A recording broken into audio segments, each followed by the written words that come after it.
अस्सलाम वालेकुम।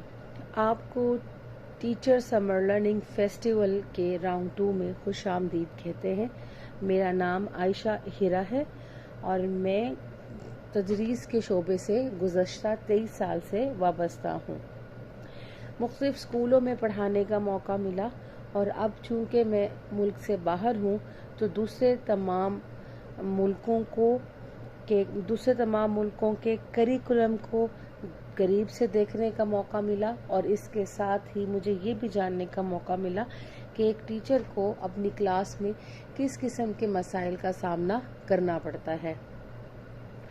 अगर आप एक टीचर हैं और आपकी क्लास में बहुत सारे बच्चे हैं, ज़्यादातर क्लास में 20 के करीब बच्चे होते हैं, आप एक टीचर होने के नाते ये जानती हैं कि तमाम बच्चे एक जैसे नहीं होते। बच्चे सलाहियतों में ना सिर्फ एक दूसरे से मुख्तलिफ होते हैं बल्कि उनके सीखने का अमल भी एक दूसरे से मुख्तलिफ होता है। कुछ बच्चे क्लास में बहुत अच्छी कारकर्दगी का मुजाहरा करते हैं और कुछ बच्चे ऐसे होते हैं जिनकी कारकर्दगी लो होती है या कम होती है। यानी कि हम ये कह सकते हैं कि कुछ बच्चे ऐसे होते हैं जो क्लास में चीज़ों को जल्दी याद कर लेते हैं और कुछ बच्चे ऐसे होते हैं जिन्हें चीज़ें देर से याद होती हैं। इसी तरह कुछ बच्चे इस तरह के भी होते हैं जिन्हें क्लास में या जिन्हें होमवर्क लिखने में दुश्वारी का सामना होता है और कुछ बच्चे ऐसे भी होते हैं कि जो बहुत जल्दी होमवर्क अपना ख़त्म कर लेते हैं, अपना काम है ख़त्म कर लेते हैं। एक टीचर की हैसियत से आपको इस बात का अंदाज़ा होना चाहिए कि एक ही क्लासरूम में मुख्तलिफ बच्चे मौजूद हैं, लेकिन उनकी कारकर्दगी एक दूसरे से ना सिर्फ मुख्तलिफ होती है बल्कि वो सीखने में भी एक दूसरे से मुख्तलिफ होते हैं।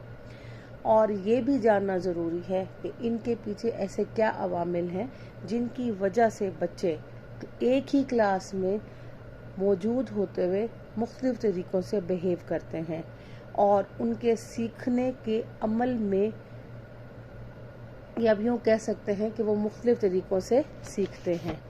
कहीं आप कह सकते हैं कि कहीं कोई बच्चा किसी किस्म की डिफ़िकल्टी का शिकार होता है। ये जानना कि आपकी क्लास में मौजूद बच्चा किस किस्म की डिफ़िकल्टी का शिकार है आपके लिए इस बात को आसान कर देता है कि आप उस बच्चे को उसी हिसाब से डील कर सकें।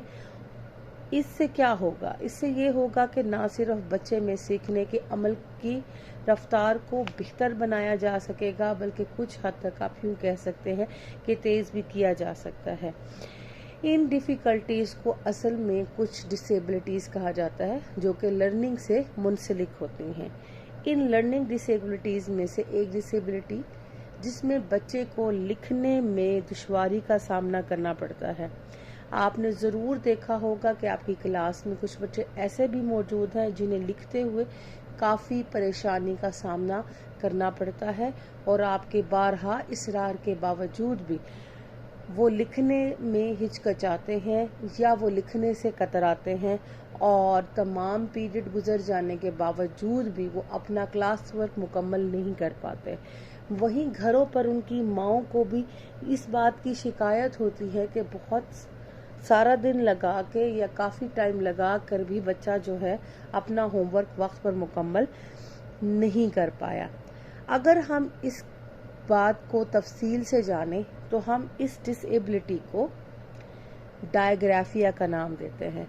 हो सकता है आप में से बाज़ लोगों ने डायग्राफिया का नाम पहली दफ़ा सुना हो और हो सकता है कि बाज़ टीचर्स इसके बारे में जानती हों। डायग्राफिया का मतलब है कि आपको पार्शली लैकिंग है इन राइटिंग एबिलिटी में, यानी कि आपको लिखने में मसले का सामना करना पड़ रहा है। यानी कि बच्चा या तो लिख रहा है, अव्वल तो वो लिखने से कतराता है और अगर लिखता है तो वो प्रॉपर नहीं लिख पाता। लिखते वक्त ना सिर्फ वो मिसस्पेलिंग्स की गलतियां करता है बल्कि उसे लेटर्स की फॉर्मेशन में भी मसाइल का सामना है। कुछ लेटर्स वो बड़े लिख देता है, कुछ लेटर्स वो छोटे लिख देता है और लाइन पर नहीं लिख पाता, स्पेस से बाहर चला जाता है। असल में बच्चे को ये समझ में ही नहीं आता, या आप यूं कह सकते हैं कि बच्चे को समझने में मुश्किल होती है कि जो भी लेटर वो लिख रहा है उसकी ओरिएंटेशन कैसे होगी, यानी कि लेटर कहाँ से स्टार्ट होगा और लेटर का इख्तिताम कहाँ होगा और उसका रुख किस तरफ होना चाहिए, लेफ्ट साइड पर होना चाहिए कि राइट साइड पर होना चाहिए। अगर हम इसको थोड़ा सा और गहराई से देखें तो हम इसको हम ट्रांसक्रिप्शनल डिसेबिलिटी भी कहते हैं, यानी कि लिखने का मसला जिसमें बच्चे को लिखने में मसाइल का सामना करना पड़ता है। डायग्राफिया आपको एक और शक्ल में भी देखने को मिलता है जिसका नाम है आग्राफिया। ये डायग्राफिया का हायर वर्जन है। अब होता कुछ यूं है कि जो डायग्राफिया होता है वो आपके साथ पैदाइश से ही जुड़ा हुआ होता है, यानी कि बच्चे के पैदा होने के साथ ही ये मसला पैदा हो जाता है। लेकिन ये डायग्नोज कब होता है? जब बच्चा स्कूल जाना शुरू करता है और जब उसको लिखने के मसाइल सामने आने लगते हैं तो हम उसको जब डायग्नोज करवाते हैं तो हमें अंदाज़ा होता है कि ये बच्चे को डायग्राफिया है। जबकि आग्राफिया असल में पैदाइश से नहीं होता, लेकिन उम्र के साथ साथ कुछ वजूहात की बिना पर ये डेवलप हो जाता है, यानी कि वक्त के साथ साथ बच्चों में या बड़ों में लिखने के मसाइल पैदा हो जाते हैं। इसके पीछे कई वजूहात हो सकती हैं, जैसा कि अगर आपका एक्सीडेंट हुआ है और आपके सर पर चोट लगी है तो उसकी वजह से आप में आग्राफिया पैदा हो जाता है, यानी कि सर पे चोट लगने की वजह से अब आपको लिखने में दुश्वारी का सामना करना पड़ रहा है, या आपको कोई इस किस्म का बुखार है जो कि ब्रेन को मुतासिर कर रहा है जिसकी वजह से आप में लिखने की सलाहियत मुतासिर हो रही है, उसको हम आग्राफिया कहते हैं। हम बात कर रहे थे डायग्राफिया के मुतालिक। डायग्राफिया जो है वो एक न्यूरोलॉजिकल डिसऑर्डर है, इसका ताल्लुक आपके दिमाग से होता है। अमूमन ये गलत फहमी पाई जाती है कि इससे ब्रेन जो के मुतासिर हुआ है इसलिए ब्रेन के काम करने की सलाहियत में भी कमी आना शुरू हो गई है और अब आपका ब्रेन पहले के मुकाबले में कम फंक्शंस करेगा, जबकि ऐसी कोई बात नहीं है, ये एक मिथ है। डायग्राफिया आपके कभी भी आईक्यू लेवल को मुतासिर नहीं करता। डायग्राफिया आपके लिखने की सलाहियत को मुतासिर करता है, लेकिन आपके दिमाग के बाकी फंक्शन प्रॉपरली रहते हैं और आपके आईक्यू लेवल में भी कोई कमी नहीं आती। आमतौर पर यह देखा गया है कि जो डायग्राफिया है वो गर्ल्स की निस्बत बॉयज़ में ज़्यादा होता है, और अगर यूं कहा जाए तो ये गलत ना होगा कि जो लर्निंग डिसेबिलिटीज़ हैं, जिसमें बहुत सारी डिसेबिलिटीज़ हैं, डायलेक्सिया है, जिसमें डायकैल्कुलिया है और भी बहुत सी डिसेबिलिटीज़ है, वो ज़्यादातर लड़कों में पाई जाती हैं। अच्छा, बहुत सी कुछ ऐसी वजूहात हैं जिसकी वजह से बच्चे को लिखने में मसाइल का सामना करना पड़ सकता है, या हम यूं कह सकते हैं कि कुछ ऐसे अवामिल या फैक्टर होते हैं जिसकी बिना पर बच्चे लिखने के मसाइल का शिकार हो जाते हैं।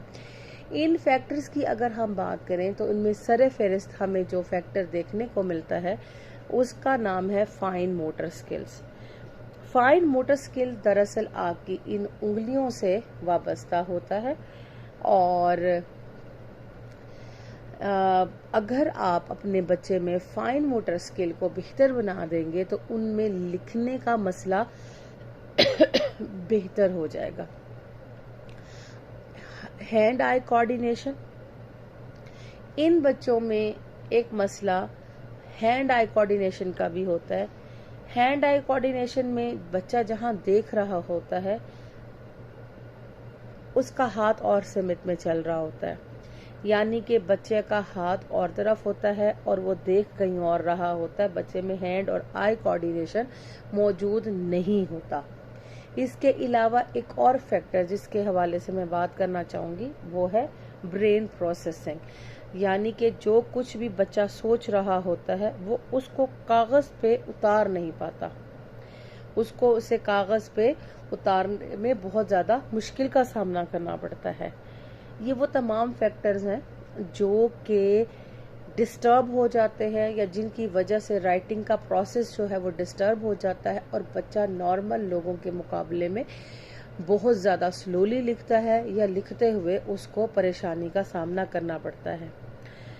अच्छा, जो डायग्राफिया के बच्चे होते हैं अमूमन देखने में आया है कि उनमें कोई और डिसेबिलिटी भी मौजूद होती है, यानी कि हम ये कह सकते हैं कि अगर बच्चे में एक डिसेबिलिटी मौजूद है तो उसमें दूसरी भी डिसेबिलिटी साथ मौजूद होगी।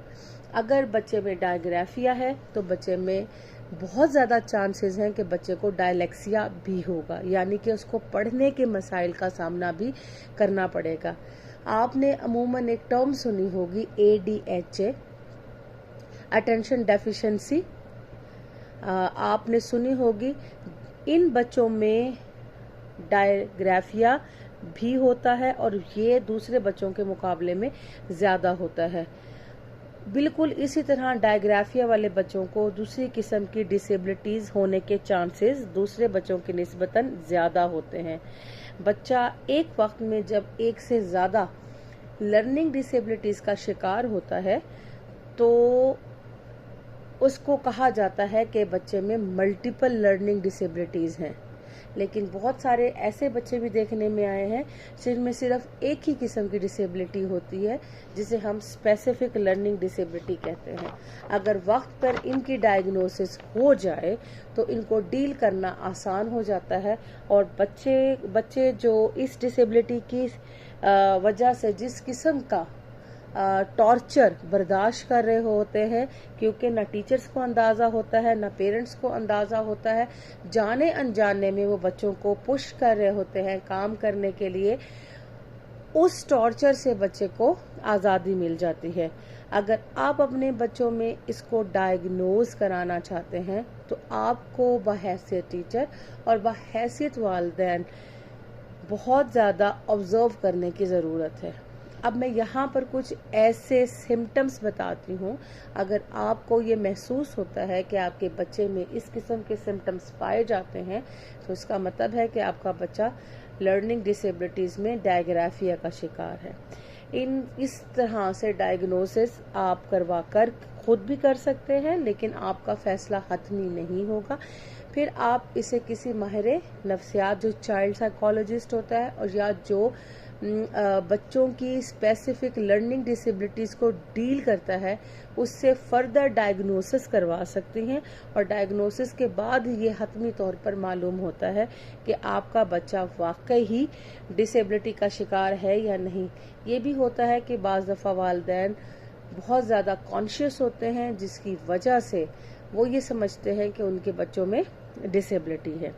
तो अब हम देखते हैं कि वो कौन से अवामिल हैं या वो कौन से सिम्टम्स हैं जिसकी मदद से आपको ये पहचानने में आसानी होगी कि आपके बच्चे में डायग्राफिया की अलामात पाई जाती हैं।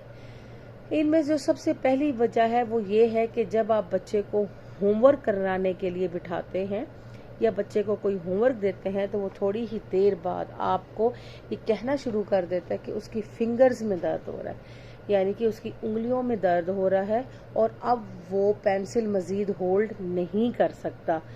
अच्छा, और इसका मतलब ये है कि बच्चे में जो फाइन मोटर स्किल्स हैं वो प्रॉपरली डेवलप नहीं हुई, जिसकी वजह से बच्चे को चीज़ें पकड़ने में मुश्किल हो रही है और उसको पेंसिल पकड़ते ही कुछ ही देर गुजरने के बाद तकलीफ का सामना करना पड़ रहा है। अगर बच्चे की फाइन मोटर स्किल्स पर आप शुरू ही से काम करना शुरू कर दे तो बहुत हद तक डायग्राफिया पर काबू पाया जा सकता है, लेकिन आप ये बात ज़हन में रखें कि आप इसको ख़त्म नहीं कर सकते। दूसरी जो सिम्टम आपके मुशाहिदे में आएगी वो ये है कि बच्चा इर्रेगुलर लिखता है, यानी कंसिस्टेंसी नहीं है बच्चे में। अच्छा, अब इर्रेगुलर लिखने का मतलब हम ये लेते हैं कि बच्चा लेटर्स के दरमियान में या तो बहुत ज़्यादा स्पेस छोड़ देता है या बहुत कम छोड़ देता है। कभी किसी लेटर को कैपिटल में लिखता है, एक ही सेंटेंस में लेटर को स्मॉल लिख देता है। अच्छा, ज़्यादा स्पेसिंग होती है, कम स्पेसिंग होती है, यहाँ तक कि बच्चा लाइंस पर नहीं लिख सकता, लाइन से ऊपर चला जाता है, लाइन से बाहर चला जाता है। कॉपी के अंदर रूलर बनाए गए हुए होते हैं कि ताकि आपने इस हद से बाहर नहीं लिखना, बच्चा उसके बाहर लिखता है। छोटे बड़े उसके अल्फाज होते हैं और वो लाइन से नीचे दिए हुए होते हैं। राइटिंग देखने में बहुत ज़्यादा बुरी होती है, जिससे अंदाज़ा हो रहा होता है कि बच्चे को लेटर की फॉर्मेशन बनानी ही नहीं आ रही। बच्चे जिस लेटर का रुख लेफ्ट साइड पर है उसको राइट साइड पर कर देते हैं, जिसका रुख राइट साइड पर है उसको लेफ्ट साइड पर लिखते हैं। लिखते हुए बच्चे अमूमन क्या करते हैं कि या तो कुछ वर्ड्स कर्सिव के लिख देते हैं और कुछ वो ब्लॉक राइटिंग में लिख लेते हैं। और जब वो पेंसिल को ग्रिप करते हैं तो जो ट्राइपॉड बनता है, वो ट्राइपॉड बनाने में इनको बहुत ज़्यादा दुश्वारी का सामना होता है और वो उसको मुख्तलिफ तरीकों से पेंसिल को होल्ड करने की कोशिश करते हैं। और इस वजह से बच्चों की जो राइटिंग की जो राइट वर्ड फॉर्मेशन है वो भी अजीब सा महसूस होता है। बच्चों के राइटिंग पेंसिल होल्डिंग पर या पेंसिल के स्टाइल के ऊपर बहुत ज़्यादा फोकस करने की ज़रूरत है। इसके अलावा ऐसे बच्चों को जब कलर करने के लिए दिया जाता है तो ये बच्चे properly up and down movement, left to right या सर्कल मूवमेंट करते हुए इनको बहुत ज़्यादा परेशानी का सामना करना पड़ता है। और ये कलर्स बहुत अच्छे और फाइन या यूं कहिए कि नीट कलर्स नहीं कर पाते। अच्छा, एक और चीज़ क्या ये बच्चे करते हैं कि जब इनको रेज करने के लिए दिया जाए तो वो इतनी ज़्यादा सख्ती से रेस करते हैं कि पेज फट जाता है। और लिखते हुए इनकी स्पीड इतनी ज़्यादा स्लो होती है, इतनी स्लो होती है कि अमूमन वो सारा दिन में एक पेज बामुश्किल ख़त्म कर पाते हैं। अगर हम ग्रामर के पॉइंट ऑफ व्यू से देखें तो पंचुएशंस को वो हमेशा मिस कर जाते हैं। फुल स्टॉप, कॉमा, एक्सक्लेमेटरी नहीं लगाते। लिखते हुए वो लेटर्स को स्किप कर देते हैं। और जो बहुत बड़ी अलामत इन बच्चों में पाई जाती है कि जब ये बच्चे स्कूल में मौजूद होते हैं और वाइट बोर्ड से या ब्लैक बोर्ड से इन्हें होमवर्क या क्लास वर्क कॉपी करने को कहा जाए तो ये बच्चे कॉपी करने में मुश्किल इनको पेश आती है और ये बच्चे कॉपी नहीं कर पाते। और इस तरह से कॉपी करते हैं कि जो कुछ इन्होंने लिखा हुआ होता है उसको रीड करना बहुत ज़्यादा मुश्किल हो जाता है। और जो स्पेलिंग लिखते हैं वो मोस्टली गलत लिखे हुए होते हैं। सम टाइम ये मिरर राइटिंग लिखते हैं। मिरर राइटिंग का मतलब है कि जो वर्ड्स लेफ्ट से स्टार्ट करने हैं सारे, वो सारे राइट से स्टार्ट कर देते हैं। वो ऐसे लगता है कि जब आप उसको शीशे में देखें तो आपको वो वर्ड्स पढ़े जाते हैं, अदरवाइज वो वर्ड्स लिखना मुश्किल है। जैसा कि अगर मैं एक स्पेलिंग बोलती हूँ SHAPE शेप, तो वो लिखेंगे EPAHS इस तरह से करके, यानी कि शेप्स S अगर हम लिखेंगे ना SHAPE तो वो ये चीज़ यहाँ से स्टार्ट कर देंगे। अब ऐसे बच्चों में जिन आपकी नज़र से गुजरे और आपकी ये क्लासरूम में मौजूद हैं, एक टीचर की हैसियत से आपको इन डिसेबिलिटीज़ का पता होना चाहिए। मैं बार दोहरा रही हूँ ताकि आप इन बच्चों को वक्त के साथ ही डायग्नोज कर सकें। अब हम देखते हैं कि कुछ कुछ रेमेडियल सॉल्यूशंस आपके पास होने चाहिए जो आप अपने बिहाफ पर इस्तेमाल कर सकें। और या कुछ रेमेडियल सॉल्यूशंस आपको इस स्पेसिफिक डिसेबिलिटी का माहिर बता सकता है और कुछ आप खुद से इस्तेमाल कर सकते हैं ताकि इन बच्चों में इस डिसेबिलिटी को डील किया जाए। ये जहन में रखिए कि आप इस डिसेबिलिटी को आप मुकम्मल तौर पर ख़त्म नहीं कर सकते। आप ये है कि इसकी इंटेंसिटी को कम कर सकते हैं, लेकिन आप इसको मुकम्मल तौर पर ख़त्म नहीं कर सकते।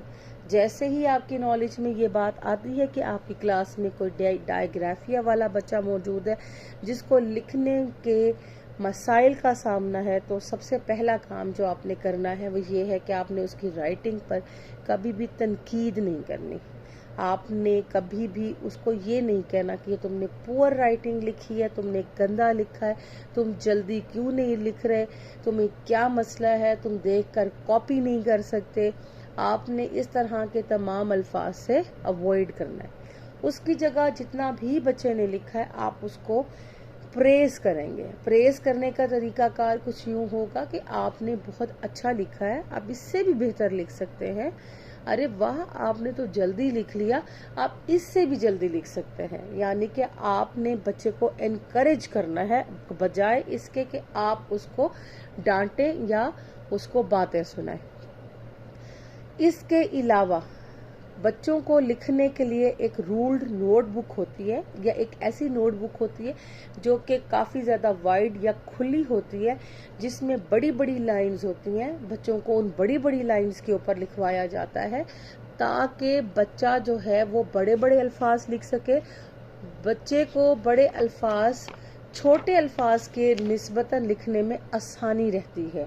तो ऐसे बच्चों में जिनको डायग्राफिया डायग्नोज हो गया है, आपने इनके लिए बड़ी लाइंस वाली खुली लाइंस वाली कॉपीज का बंदोबस्त करना है और कोशिश करनी है कि इनको बड़ा बड़ा लिखवाएं। ऐसे बच्चों के लिए खास किस्म की पेंसिल्स आती हैं। इन पेंसिल्स को हम कहते हैं जिसकी तीन आप कहना क्या कहेंगे कि जिसकी तीन साइड्स होती हैं, ट्राई कॉर्नर्स पेंसिल्स होती हैं। बिल्कुल ट्राई एंगल की तरह ट्राई कॉर्नर्स पेंसिल्स होती हैं, बजाय आप उनके लिए राउंड पेंसिल्स ने ट्राई कॉर्नर पेंसिल्स ने। ट्राई कॉर्नर पेंसिल्स से ये होता है कि बच्चे का जो आपकी पेंसिल होल्डिंग है या जो उसकी ट्राई जो उसने अपने हाथों से बनाना होता है ट्राईपोड, वो उस तीन पेन कोनों वाले उससे आसानी से हो जाता है। ये एक बॉल पॉइंट है, ये बॉल पॉइंट गोल नहीं है, ये बॉल पॉइंट भी ट्राई है। देखें, एक, ये दो और ये तीन, इससे बच्चे को होल्ड करने में आसानी रहती है। अच्छा, इसी तरह बच्चों को जो आप कलर्स दें, क्रेयॉन्स दें, वो भी ज़्यादातर मोटे चौड़े यानी कि वाइड होने चाहिए और ट्राई कॉर्नर वाले हों। उनको बारीक यानी कि नैरो चीज़ों से आपने दूर रखना है। इसके अलावा मार्केट में बहुत सारे पेंसिल होल्डर्स मौजूद होते हैं, पेंसिल ग्रिपर्स मौजूद होते हैं। आप उन पेंसिल ग्रिपर का भी इस्तेमाल कर सकते हैं। इससे ये होता है कि आप पेंसिल उस ग्रिपर में डाल देते हैं और उस ग्रिपर में ऑटोमेटिकली बच्चे की जो पेंसिल होल्डिंग होती है वो उसी के अंदर मौजूद उसी में चली जाती है, जिसकी वजह से बच्चे को बहुत ज़्यादा आसानी होती है पेंसिल होल्डर की मदद से लिखने में। लेकिन आपने बच्चे को पेंसिल होल्डिंग का आदी नहीं बनाना। आपने शुरू में उसको इससे प्रैक्टिस ज़रूर करवानी है ताकि उसकी ट्राईपोड बन सके, पेंसिल होल्डिंग यानी कि पेंसिल पकड़ने का वो तरीका सीख सके, लेकिन उसके फौरन बाद ही वो उसको छोड़ दे। जब बच्चा पेंसिल को पकड़ता है तो आपने इस बात का ख्याल रखना है कि जो बच्चे की ये जो दो फिंगर्स हैं लास्ट वाली, ये बंद होनी चाहिए, ये खुली नहीं होनी चाहिए। बच्चा पेंसिल यहाँ से और फिंगर और आपका जो ये ग्रिप है थंब से वहां से पकड़े और ये जो दो फिंगर्स हैं ये बंद होनी चाहिए बच्चे की लिखते हुए। और ये जो पेंसिल है ये आपके इस जगह के ऊपर, पेंसिल आपके इस जगह के ऊपर सही तरह से मौजूद होनी चाहिए। बाज बच्चे पेंसिल यूं करके लिखते हैं, ये ऊपर हो जाती है, यहाँ पर मौजूद नहीं होती। इसके लिए क्या कर सकते हैं कि आप एक रबड़ बैंड लीजिए और वो कलाई के साथ बांध दें ताकि ये पेंसिल यहाँ पर आ जाए, और बच्चे को कोई बहुत नरम सी चीज़ पकड़ा दें ताकि जिसकी वजह से उसकी ये दो उंगलियां जो हैं ये बंद हो जाएं और बच्चा आसानी से लिखना शुरू करे। आगाज में बच्चे को मुश्किल हो सकती है लेकिन फिर उसको आदत होना शुरू हो जाती है। अगर आपके पास पेंसिल ग्रिपर मौजूद नहीं है और बच्चे को होल्डिंग में मुश्किल हो रही है तो आप क्या कर सकते हैं, एक सॉक्स लें और उस सॉक्स में 3 सुराख कर लें। 3 सुराख करने के बाद उसमें से ये 2 फिंगर्स और ये थंब बाहर निकाल दें और सॉक्स को यहाँ पर ले जाकर और इसके साथ बैंड लगा के और कलाई पे यानी कि रिस्ट पे जाकर आप बांध दें। इससे क्या होगा कि सॉक्स पहनने की वजह से ये 2 फिंगर्स आपकी ऑटोमेटिकली बंद हो जाएंगी और ये 3 फिंगर्स बाहर आ जाएंगी। और जो आपने रबर बैंड से सॉक्स को यहाँ पर बंद किया है, तो ये जो पेंसिल है जो उसकी यूं उठनी थी वो यूं उठने की बजाय यहाँ पर आकर रुक जाएगी और फिर उसकी मदद से बच्चे को लिखने में आसानी होगी। लेकिन इसका ये मतलब हरगिज नहीं है कि बच्चे की रफ्तार इतनी ज़्यादा तेज़ हो जाएगी कि बच्चा नॉर्मल बच्चों की तरह लिखना शुरू कर देगा। हाँ, इससे ये होता है कि बच्चे की रफ्तार पहले से ज़्यादा बेहतर हो जाती है। ऐसे बच्चों को जैसे ही आपको जिस उम्र में भी अंदाज़ा हो कि ऐसे बच्चों को डायग्राफिया है, तो आप क्या करेंगे? आप सबसे पहला काम करेंगे कि बच्चों को क्रियॉन्स लेकर दें। क्रियॉन्स चूंकि नरम होते हैं, हार्ड नहीं होते, उसकी मदद से बच्चों को आपने up and down, left and right और सर्कुलर मोशन में कलर्स करवाने हैं और उनसे लाइंस लगवानी है ताकि बच्चे की हेजिटेशन रिमूव हो। बच्चे में थोड़ा सा जो फिंगर कप में जो पेन होता है, वो फिंगर का पेन थोड़ा सा फिंगर उनको बेयर करने की आदत डालें। इन बच्चों को चाहे वो 7 साल के हों चाहे वो 10 साल के हैं, उनको प्री राइटिंग स्किल्स ज़रूर करवाई जाए, प्री राइटिंग एक्सरसाइजेस करवाई जाए। प्री राइटिंग्स अगर आप गूगल करेंगे तो आपको प्री राइटिंग स्किल्स भी मिल जाएंगी, प्री राइटिंग एक्सरसाइजेस भी मिल जाएंगी, फाइन मोटर स्किल्स के हवाले से आपको बहुत सारी वीडियोस मिल जाएंगी। आप ज़रूर वो तमाम एक्सरसाइजेस बच्चे को करवाएं, चाहे बच्चा किसी भी उम्र में हो, क्योंकि एक्सरसाइजेस से क्या होगा, उसकी हाथों की जो फिंगर्स हैं उनकी स्ट्रेंथ बेहतर होगी, स्ट्रांग होगी और बच्चा जो है जो उसके फिंगर्स में पेन होती है वो कम होगी, पेंसिल होल्डिंग बहुत अच्छी होगी। अच्छा, ये बच्चे एक और काम भी करते हैं। ये बच्चे जब लिखते हैं तो बहुत ज़्यादा लाइट लिखते हैं। जब आप उनको बड़ी मोटी पेंसिल देंगे और उनको कुछ पेंसिल्स ऐसी होती हैं उससे डार्क लिखा जाता है। इसी मकसद के लिए चौक एंड स्लेट का पहले इस्तेमाल किया जाता था, तख्ती और कलम और दवात का किया जाता था, ताकि बच्चे को वो जो लिखते हुए वो जो बच्चा डार्क की जगह लाइट कलर में लिखता है वो बेहतर बनाया जा सके। अच्छा, इसके अलावा भी बहुत सारी एक्टिविटीज़ हैं जिनकी मदद से आप अपने बच्चों में पेंसिल ग्रिपिंग को या लिखने के मसाइल को बेहतर बना सकते हैं। इनमें से कुछ एक्टिविटीज़ का मैं यहाँ पे जिक्र कर रही हूँ। जैसा कि आप ऐसा कर सकते हैं कि एक ट्रे लेते हैं, उस ट्रे में मुख्तलिफ पल्सेस यानी दालों को या बीन्स को मिक्स कर देते हैं और फिर बच्चे से कहते हैं कि वो यूं करके उठाए और रखे, ऐसे उठाए और रखे। इससे बच्चे की ये फिंगर की मूवमेंट बेहतर होती है। इसके अलावा आप अगर चौड़े सुराख वाला यानी कि वाइड होल वाला कोई भी पर्ल या मोती लेते हैं और बच्चे से कहते हैं कि आप उसके अंदर धागा डालें, एक धागा, फिर उसके बाद वो सुराख आहिस्ता आहिस्ता कम करते चले जाए। बिल्कुल इसी तरह जब ऐसे बच्चों को लिखना शुरू कराते हैं या ऐसे बच्चों को आप क्या कह सकते हैं लिखवाते हैं, तो आप उनसे कहते हैं कि आप जो है वो बड़ा बड़ा पहले लिखें आगाज में, फिर आहिस्ता आहिस्ता आप उसको छोटा करते चले जाते हैं। इसके लिए आप घर में कुछ कॉपीज भी बना सकते हैं।